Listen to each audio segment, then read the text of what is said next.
Are you tired of the typical libraries with conventional music that makes you feel meh?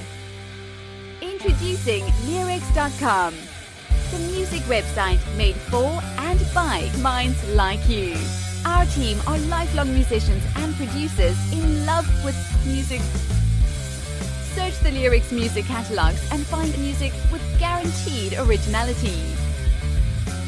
Mark the difference with music of signature at Leerecs.com. Okay. Now look, remember, to the right this time, and I want rock and roll, baby.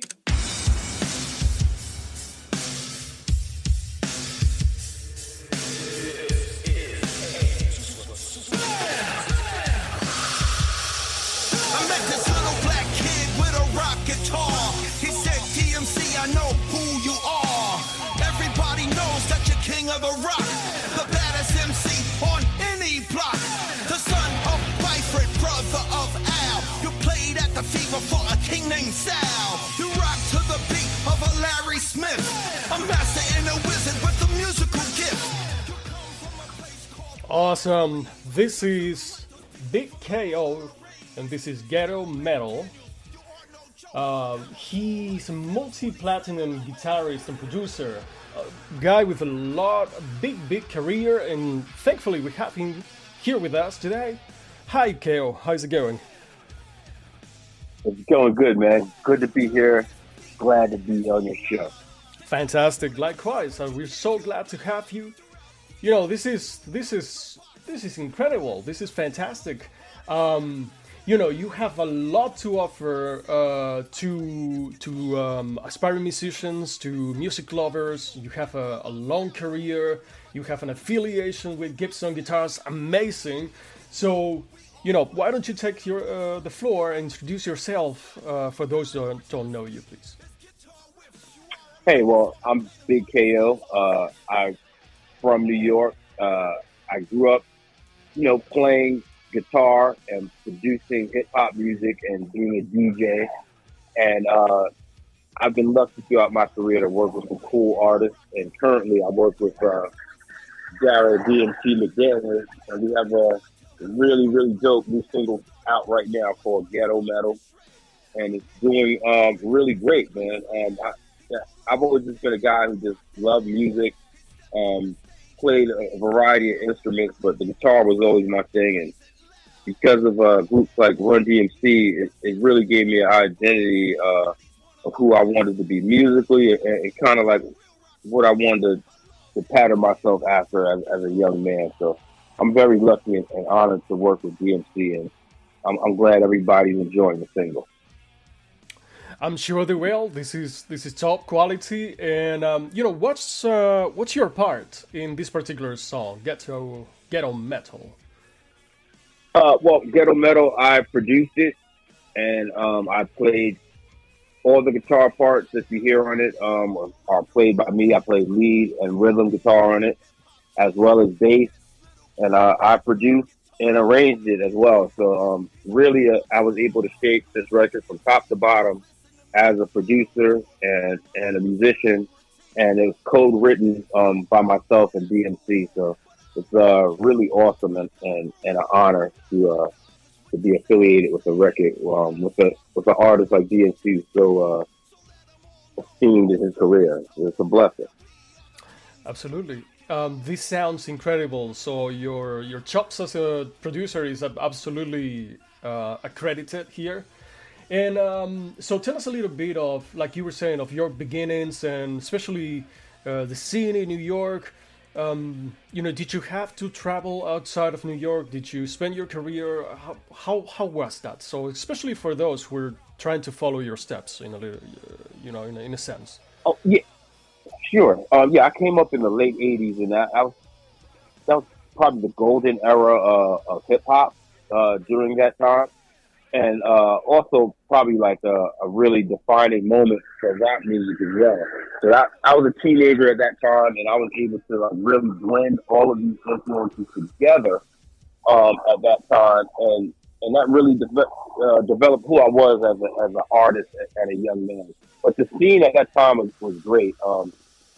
we're talking about the hip hop in its infancy, and it was really a new music. It hadn't really exploded worldwide yet, but even back then, Run DMC were the kings of hip hop and the kings of music. So it was just a glorious time. And in terms of like heavy metal and hard rock, I was a kid that was into that stuff too. Growing up, on Saturdays, it used to be Young TV Raps and Headbangers Ball came on right after one another. So it was the main hip hop show and the main hard rock show on TV all night on Saturday night. So it was a great time to absorb culture, and it was a time when everyone was coming together and there was a sense of unity. And I think that's what Run DMC music, represents. A song like Walk This Way helped bring millions together, and that's what me and DMC like to do with our music. And uh, so, growing up in the 80s at the time, it was really a golden era and it was a classic time. It absolutely was. 80s is probably one of the more prolific times in general for cinema, for music, and really the merge, the convergence of those two genres. Yeah, right. Like you're saying, the Sure. metal. Amazing. It was fantastic. Yeah, absolutely. So what have you been doing lately? All of these years. Tell us recently. We've you been working before this, and if you want, a little bit of your recent Yeah, times. sure. Well, leading up to working with Daryl, I had produced for Proof from D12, who unfortunately was murdered in 2006. But he was the one that really influenced me to go after the rock sound because I had a knack for finding like obscure rock samples, and at that same time, I was one of the only guitarists that was able to play over um, the hip hop tracks I was doing as well. So Proof was like, look, you need to continue to do the rock bass tracks because that's a sound that not many people can do. So I worked with Proof. I worked with 50 Cent on his score and movie soundtracks for Get Rich or Die Trying. I worked with Jim Jones on his Hustle's Home album. I did a whole bunch of hip hop records, like really leading up to working with DMC. But after I did a bunch of those records, I took some time off to really perfect my craft and try to become a better guitarist. And during that time, when I took some time off to do that, is when I met DMC. And he was at his point in his career where he needed a producer that really understood his sound and where he was coming from throughout his whole career. This is after he was inducted into the Rock and Roll Hall of Fame. So he really had nothing to prove to anyone but himself. Right. So I wanted to make some great music for him, and we did that. So we started working together in 2013. We had a record called Hellraiser that also had PMD from EPMD, MC Search from Third Base, and Chuck D and Terminator X from Public Enemy. So that was DMC and I's first single. So it took me a while to be able to come up with something to match that because there's a lot of legends on that record. Eventually, me and Daryl wound up doing 6 records, and Ghetto Metal is our 6th, and I feel it's our best. DMC says that he feels it's the best record of his career, which is a little scary, but I think what he means is that it's a solo DMC classic that can stand up with any one DMC classic. And I'm very proud to be able to give that to him, and I'm just super proud to be able to work with him. So that's been a little bit of my journey. A lot of hip hop stuff that was successful leading up until working with DMC. Now I'm at a point where I just want to work just with him and also just making myself as the artist because I have a great 3-piece band that kicks butt. And so, my band goes out on the road and we back DMC up when necessary, or we do our own gigs and he comes out as a surprise guest. So kind of what we do, he likes to liken it to Slash and Miles Kennedy, kind of what they do. It's kind of the same thing what we do, except we just do it on a hip hop and rock level as opposed to just a strictly rock level. So it's a great partnership, man. I love working with them, and honestly, it's once again it's an honor and a blessing. Yeah, I mean, absolutely. And do you want to talk about your personal band, the name of the project, and you have any dates Yeah, already? sure. I mean, like, look, we have a ton of DMC and I have a ton of awesome new stuff coming out. We have records with Billy Gibbons coming out from ZZ Top. We have records with Orange, the most amazing female guitarist of all time, coming out.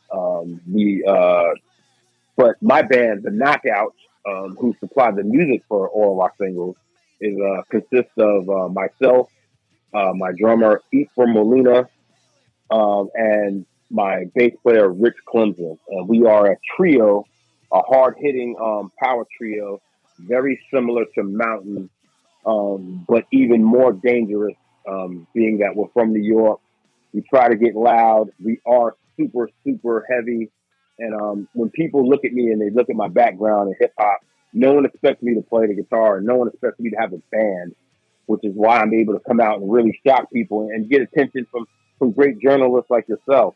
Because, I think the music that me and my band do are unique, especially in the urban hip-hop format. Like, my band can sound like any sample I want it to sound like, or as well as any band I want it to sound like because of my hip-hop background.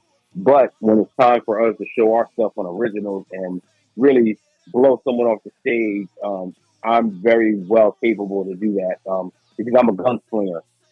In terms of being a guitar player, a black guy with a guitar can be super dangerous musically. I'm looking to hop up on stage, and I'm ready to show what I can do against really anybody. And that comes back to me being a hip hop DJ. I have that battle mentality. You know what I mean? But it's all good. It's all for the sake of music, and I love it. So the band is great. We're a hot 3-piece. We're called the Knockout. And you'll be seeing and hearing a lot more of us in the upcoming months. Absolutely, we'd love to. The merch, and you can tell in this particular song you have playing now how well the genres are mixed. It sounds really powerful, and we'd love to hear about the knockouts. And so, being in New York.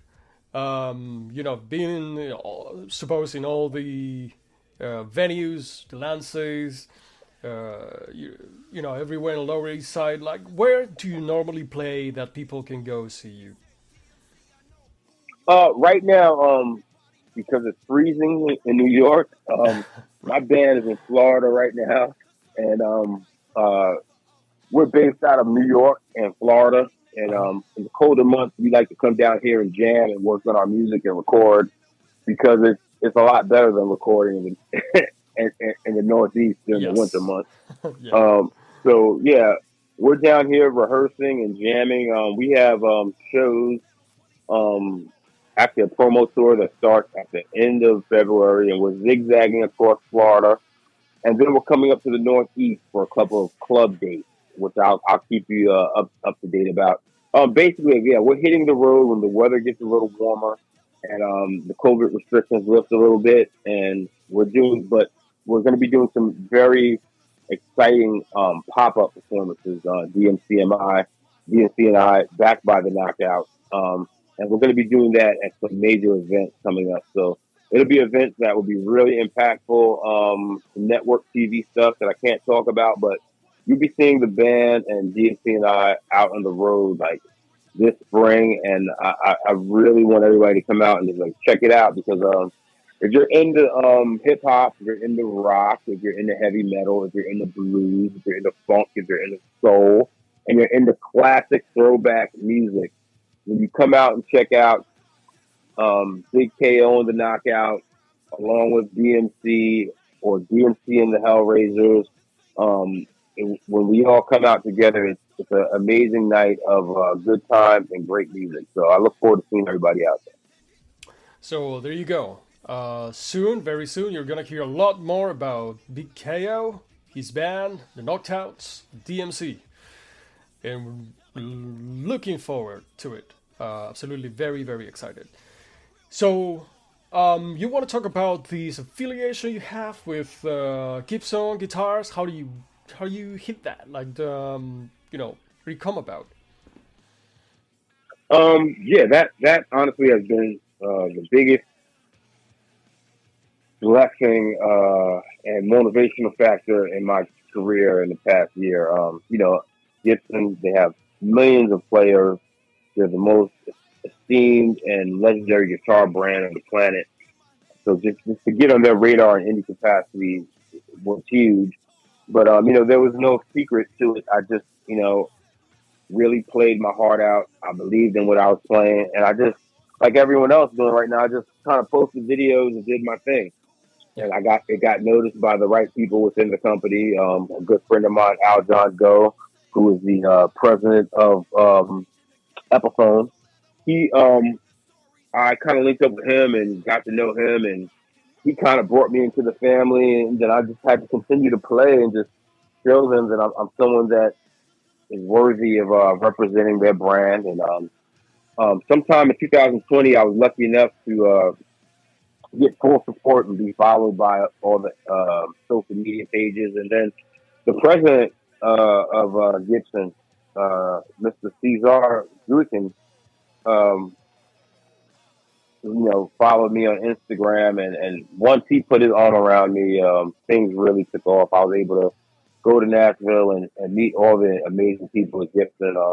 Mr. Jim DeCola at the Gibson factory worked for my guitars, and it's just been an absolutely amazing experience to really be affiliated in any way with Gibson brands. I'm the type of player, I'm extremely loyal to products that I believe in and brands I believe in, and Gibson is a brand that I've been with my whole career since I was a kid, before I even, you know, was making music professionally. And now as a professional, I'm at Gibson, and I'm never ever going anywhere else because they make the best guitars in the world. And so shout out to Mark Agnesi, Go, my man Cesar, and Jim DeCola at Gibson, and everyone that makes these amazing guitars that I'm honored to play. Absolutely. Fantastic brand. Actually, the first guitar I ever had was an Epiphone, and I still have it. And I have many Gibsons, and they're fantastic. Epiphones are amazing. I actually have one of my main guitars right now is a Epiphone 58 Flying G, and it's truly amazing. The Epiphones are something on guitars that you can take from the studio to the stage, and it's just another extension of Gibson brands. I actually play Kramer guitars as well, so you know I have Gibsons, Epiphones, and Kramers, and I couldn't, again, like you said, I think everyone probably has either a Gibson or an Epiphone in their collection. They're just amazing guitars. They are.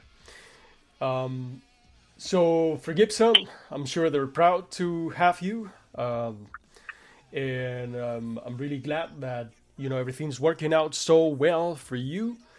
We're very excited about the upcoming dates that you're gonna be out with your band, the Knockouts, and you know, just to be mindful of your time and really, you know, very grateful to have you. But if you had an advice for your younger self or somebody who's getting started, what do you think that'd be? Keep playing. 2 words. Keep playing. Keep playing. It's very simple. If you're a guitar player, bass player, keyboard player, but you can also,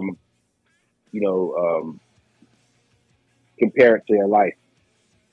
Keep playing, keep living. At times, you're going to wake up and in your career and in your life, no matter how successful you are, and I've been at all levels, where you're not going to feel like playing.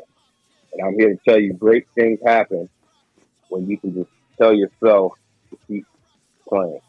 So any advice I would say is to my younger self and to the young cats out there that are picking up any instrument is to keep playing and to keep on pushing.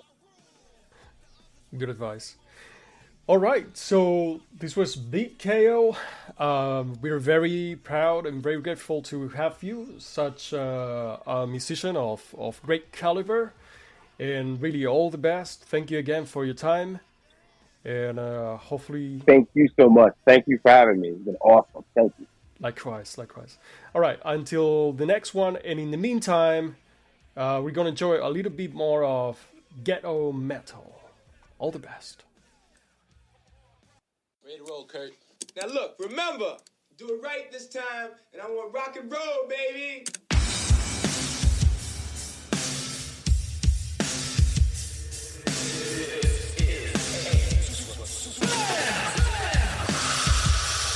I met this little black kid with a rock guitar. He said, TMC, I know who you are. Everybody knows that you're king of the rock, the baddest MC on any block. The son of Byford, brother of Al. You played at the Fever for a king named Sal. You rock to the beat of a Are you Larry tired Smith. of the typical libraries with conventional music that makes you feel meh?